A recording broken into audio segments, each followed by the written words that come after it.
So, you know the transformer, an ideal transformer can be represented by two coils, delay. So, this is a transformer, single phase transformer, but these coils indicate this is an ideal transformer, ideal transformer. What is an ideal transformer? A transformer having no losses.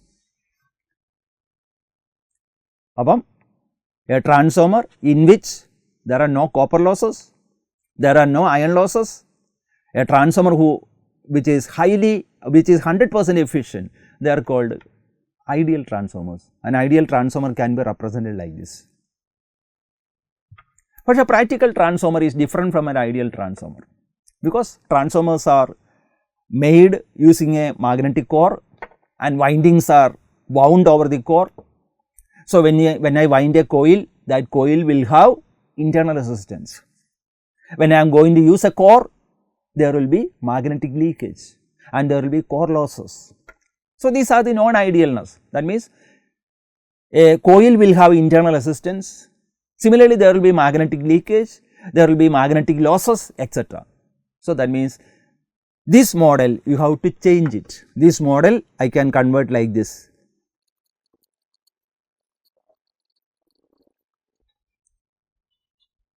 So, your model is different. So, this is an ideal model of a transformer, single phase transformer, and this is a practical model of a single phase transformer. So, how this model is different from this? This model, this is called an ideal model,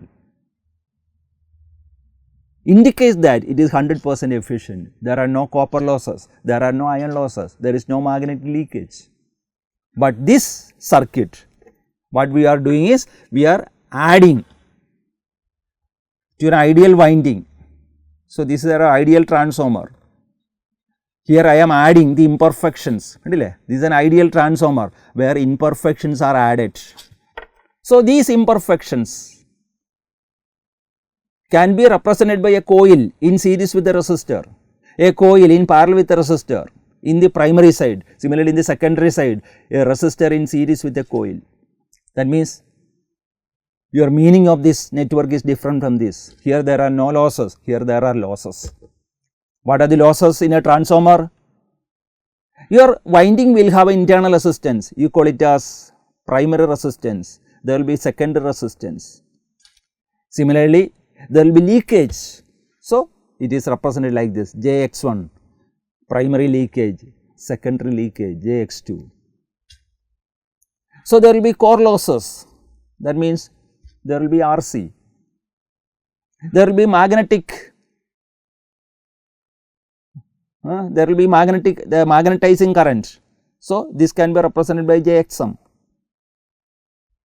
So, a practical transformer, there will be primary copper loss, there will be secondary copper loss, there will be primary magnetic leakage, there will be secondary magnetic leakage, there will be core loss in the transformer, and there will be magnetizing current. There will be magnetizing current. In order to magnetize the core, you require a magnetizing current. And these two currents, you call it as no load current I0, no load current I0, and this is primary current I1. And this is the, here if I connect a load, here if I connect a load, there will be load current, there will be load current IL, and there will be load voltage VL, and this is your supply voltage V1. So, if I want to find out the load voltage as a function of load variations, if the load changes, load voltage changes. So, I require a circuit like this. So, this is called a practical transformer and this is called an ideal transformer. An ideal transformer is a transformer having no winding resistance, no magnetic leakage, no magnetic losses or no core losses. So, here there will be core loss, a core loss, here there will be core loss which is constant. A constant loss is always represented by a parallel resistor. This is very important in electrical engineering. If I am drawing a parallel resistor, that parallel resistor means the power loss is constant. Instead of that parallel resistor, if I am drawing a series resistor, this loss is variable loss. This is a variable loss. So, series resistor represents a variable loss. That means R1 and R2 represents a loss which is going to be a function of load. That means if the load current changes, primary copper loss changes, secondary copper loss changes, but your core loss is going to remain constant. This loss will be constant. So, a constant loss is always represented by a parallel resistor. A series resistor represents a variable power loss. A parallel resistor represents a constant power loss. That means resistors are going to be employed in electrical engineering for representing power loss. Power loss cannot be represented by a coil or an inductor. Power loss cannot be represented by a capacitor, because capacitor or inductor, they have zero power if they are ideal. Upon inductor, power consumed by a pure inductor or power consumed by a pure capacitor, that is zero. Ideally, ideal capacitor or ideal inductor, power is zero. It consumes what is called a reactive power, not active power. So, an inductor or capacitor represents zero power. That means if I am showing an inductor here, this will not consume any power. It consumes only reactive power, not active power. This R1 will have an active power loss. This R2 will have active power loss. This X1 will have reactive power loss, and this X2 will have reactive power loss. So, that is going to represent the magnetic leakage. About transformer magnetic leakage ഉണ്ട്, primary leakage ഉണ്ട്, secondary leakage ഉണ്ട്. These leakages are going to be represented by series inductors. അപ്പോൾ series inductors represents variable reactive power. അപ്പോൾ there will be reactive power here and there will be reactive power here. These reactive powers are functions of load. അപ്പോൾ series inductors represents reactive power.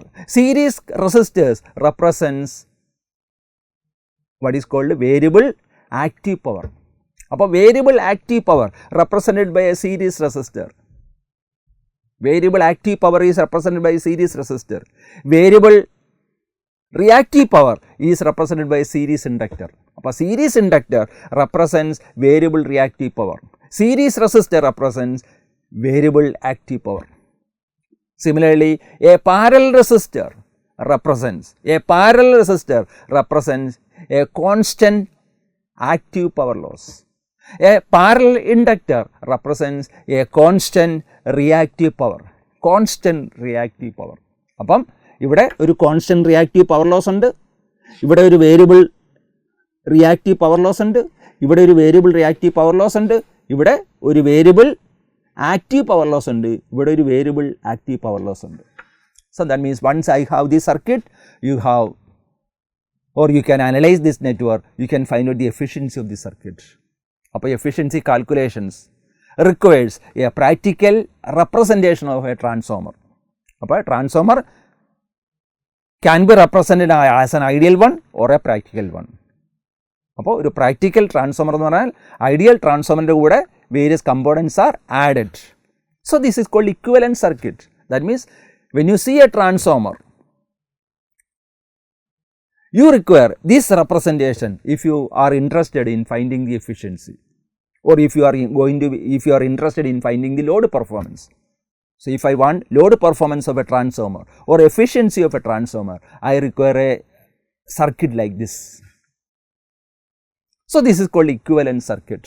അപ്പോൾ തന്നിരിക്കുന്ന ഒരു സർക്യൂട്ടിനെ ഒരു electrical ഫോമിൽ represent ചെയ്യുക. This ideal equivalent circuit, it's A practical equivalent circuit.